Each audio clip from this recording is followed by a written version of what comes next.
Thank you Welcome to so Bollywood much. Flash. Thank you so much. Thank you for having me. Ma'am सबसे पहले जो गणेश चतुर्थी की आपको बहुत सारी शुभकामनाएं, अभी जो गणपति का त्यौहार चल रहा है उसके लिए। आपको भी बहुत सारी शुभकामनाएं।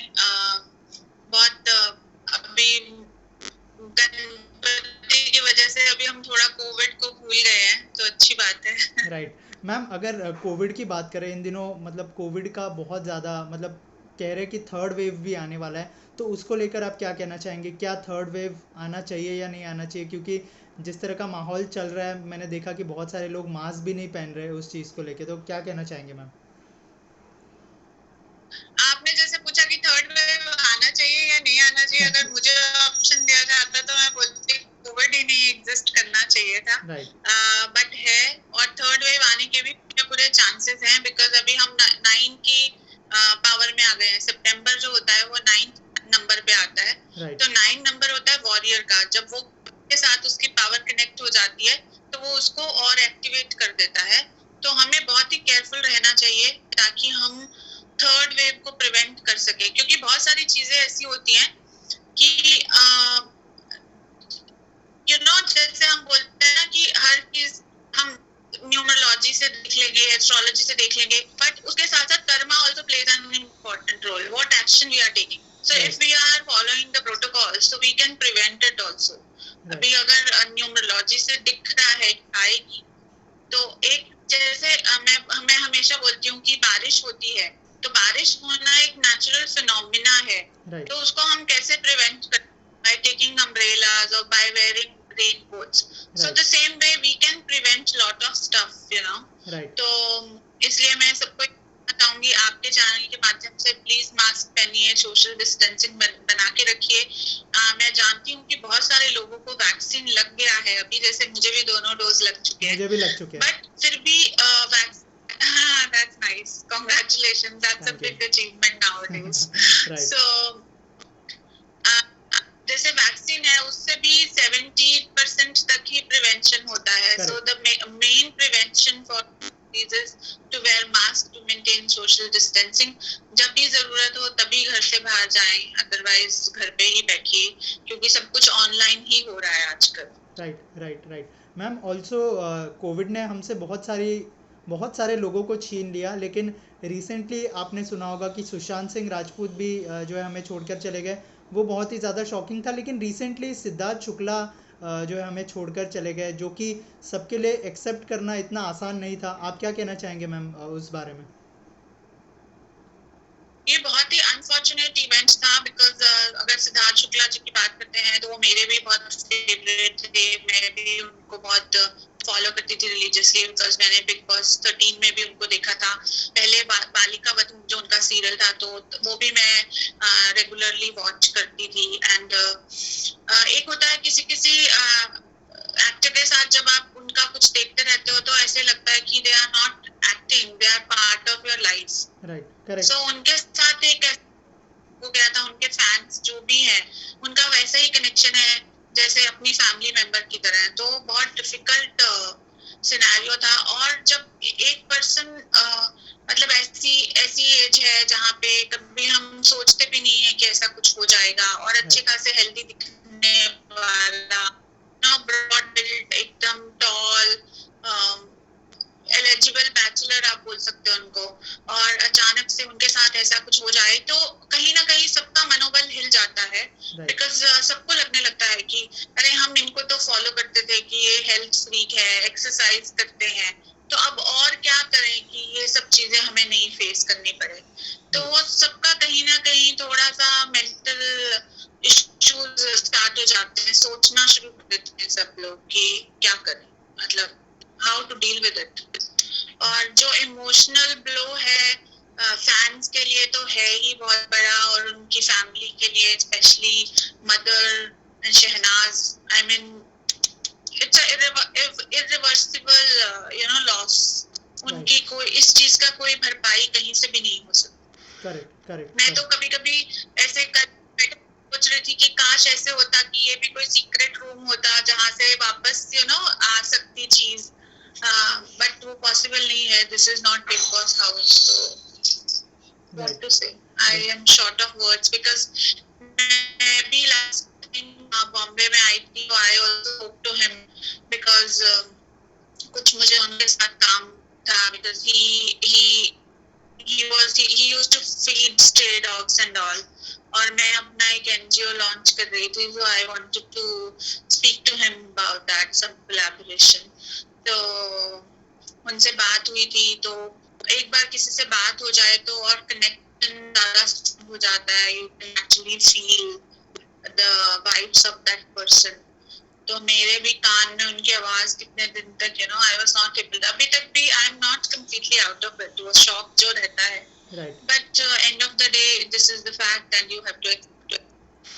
राइट मैम, ये एक्सेप्ट करना बहुत ही ज़्यादा मुश्किल था कि जो है सिद्धार्थ को हार्ट अटैक आया होगा। बहुत सारे लोग जो है इस बात से लोग एग्री नहीं करते कि इतने हट्टे कट्टे आदमी, इतने फिटनेस फ्रीक आदमी को जो है हार्ट अटैक आ सकता है। तो मैम, अगर एस्ट्रोलॉजी के हिसाब से देखें तो कुछ कहना चाहेंगे उस बारे में कि क्या हो सकता है?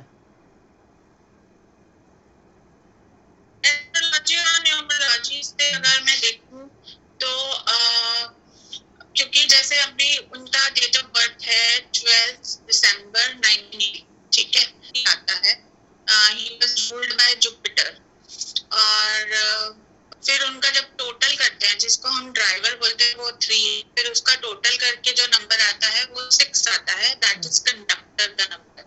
तो 3 and 6 वो एंटी चलते हैं, they are anti numbers, they are enemies with each other. जैसे हम बोलते हैं ना हिंदी में 36 का आंकड़ा है इन दोनों का, तो वो अगर एक पर्सन की ही लाइफ में उन दोनों की तो वो हेल्थ इश्यूज और रिलेशनशिप इश्यूज देता है।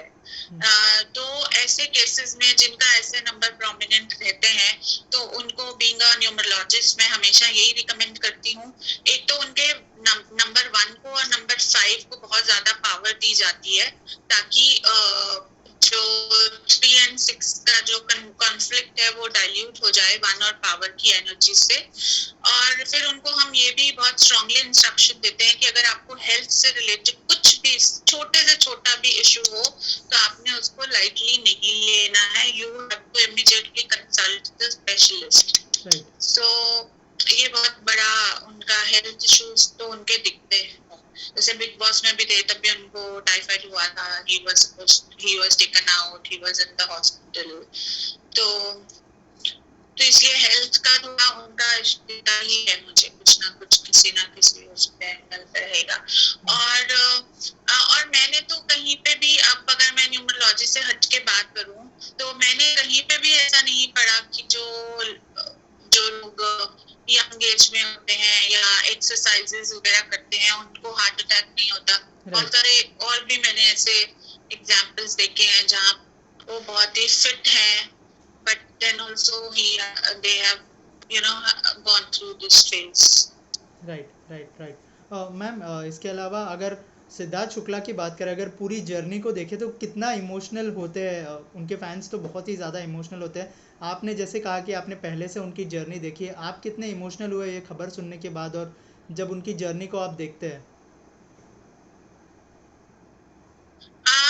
वैसे तो I strongly believe कि जो भी आपके इमोशंस रहते हैं किसी के लिए, चाहे गुस्सा हो, चाहे आए किसी के उसमें, तो उसको रोकना नहीं चाहिए, बिकॉज जब हम रोक लेते हैं किसी चीज को तो हम अपने आप को हार्म कर लेते हैं, बिकॉज वो अंदर रह जाते हैं इमोशंस और मेंटल हेल्थ इश्यूज के रूप में बाहर निकलते हैं।